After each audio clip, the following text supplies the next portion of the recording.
Hi guys. I'm not going to be here today, so I just wanted to kind of give you the rundown of what today is going to look like, do the on this day, and then explain the project that we're going to start working on in class today. So, on this day, Renaissance Research Project, those are the two things. Your homework tonight, 29.4, 5, and 6. Okay, I will check off your homework tomorrow in class, so the first couple sections that you've done.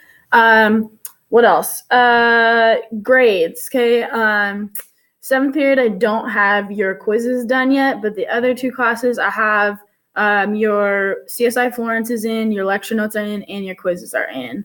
And then seventh period, your lecture notes and your CSI Florence are in, but not your quiz. So remember, if you have stuff to turn in or your parent signature sheet, you can do that to the basket. And I will get that stuff graded hopefully tomorrow or over the weekend. So your grades will look different with the stuff that you've turned in. Let's see. On this day in history, Alcatraz closes its doors in 1963. So I would assume that some of you have been to Alcatraz because it is so close. I have not, but I would like to go and visit this creepy little rocky island. So Alcatraz was a prison and it's located in San Francisco Bay. It closed its doors in 1963 and transferred its last prisoner. It was at its peak in 1950. And it was called The Rock, or America's Devil Island. So that sounds like a place I don't want to be. It has housed 200 inmates, and it was a maximum security facility. So you did something wrong if you were there, for sure. And then it remains an icon of American prisons because it was so harsh. And it had a record for being inescapable. And so that's really, I think, the bigger reason that we hear about it still is because people couldn't escape. They had to make the 1.5 mile swim to San Francisco if they were going to try to through the chilly bay.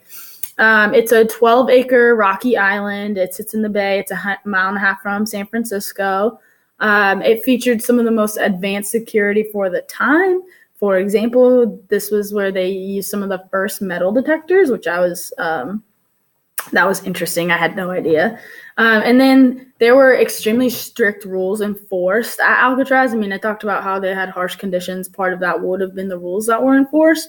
An example of that was they were expected to be nearly completely silent all the time, which sounds terrible. Also, none of you could accomplish that. And then the island, it originated, it was first explored by a guy named Juan Manuel Ayala in 1775. I'm thinking about American independence. And it was called, he called it the Island of Pelicans or the Island of Birds, and that's why it gets its name is Alcatraz. It was sold to the U.S. government in 1849, not long before the Civil War, and it was actually used as a Civil War fort. And then it eventually became a military prison in 1907, and then it became what we know it to be as a federal prison until 1963. So hopefully you enjoyed that on this day. Maybe at some point in my life, I will get to Alcatraz Island and come back with some good stories from there. I don't know. Okay, so let's talk about your project. So don't stress. I know that it's a little funky for me to be leaving a project on a day that I'm not here, but all you're doing today is researching. So that is my expectation for you. Once the video is done, the substitute will pass out what I'm about to show you in physical form, and I also have it on Google Classroom for you. So that's where you need to go. When you get your Chromebooks today, you need to get onto Google Classroom. So let's look at this really quick. Okay. So your project overview. The Renaissance was a great flowering of culture and a rebirth of widespread interest in classical culture. With this research project, you will investigate one of the following figures from the Renaissance era and explore how this figure exemplifies or represents the Renaissance era, okay? So the first thing you need to know is kind of what is the Renaissance era, and you should have a pretty good idea of what that looks like. If you are struggling with what that might mean, I would definitely say to look in chapter 27 and kind of reread and look through that again. Your objectives for this project are to gain an understanding of the Renaissance and appreciate. Oh my goodness, I have a typo here. I'll have to fix that later. I apologize. You're going to gain understanding of a figure and appreciation into the significance and impact of them in the Renaissance era. I want you to also learn skills of conducting an in-depth research project utilizing different technology resources. So we'll talk more about that tomorrow. And then I want you to be able to effectively communicate information and ideas through the use of technology resources. So we're going to utilize some technology in this, and hopefully it's cool. So the questions that you're going to be answering, overview, summary of why the figure you have chosen is important to the Renaissance time period, state the important significance of their contribution.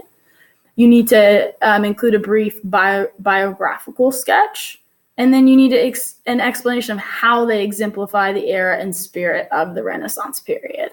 So I made you, as we scroll down farther, I made you a worksheet to kind of go along with this to help you take notes while you're researching. So you must support your research with a Powtoon video that uses carefully selected visuals. Let's see, and that illustrate, support, and extend your analysis. For example, this painting expresses the Renaissance period in worldview because it. So we'll talk more about that tomorrow. I don't even want you on Powtoon today. I left the links in here so that it's easy to, if you go on my website, this is on my website.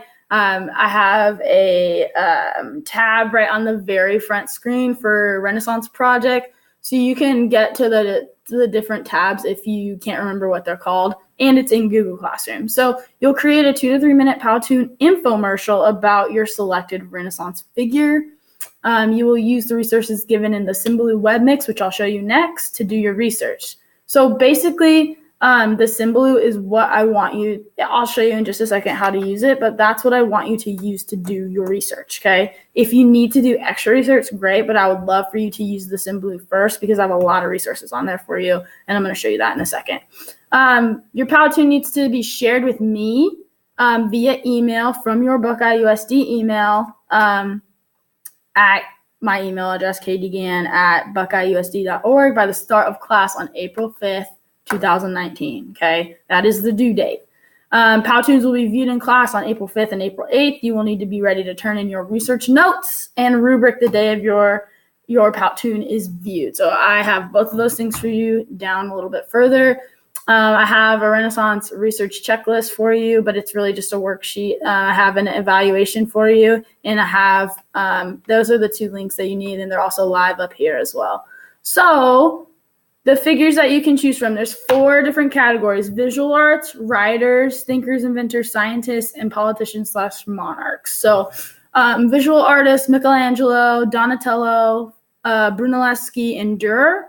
And then writers, Petrarch, Chaucer, Shakespeare, and Dante.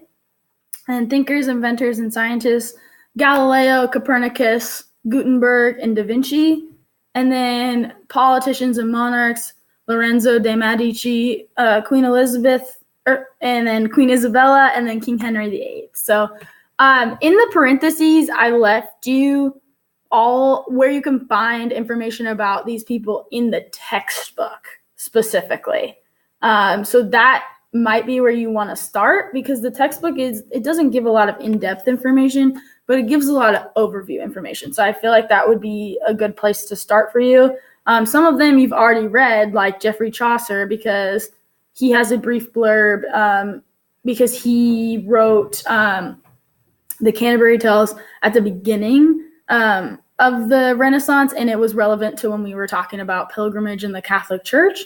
So his blurb is very small, but then you have Queen Isabella I, where she has a lot of sections, and it's small things about her, but you can kind of start to get an idea of who she is and piece some things together. Next is your checklist of things that you need to make sure you are writing down. You need to pick one of these figures today. That is going to be your first task, okay? And then you need to make sure all these questions are answered because that is going to help you guide your POW tune when you get to that stage. And then here's your evaluation.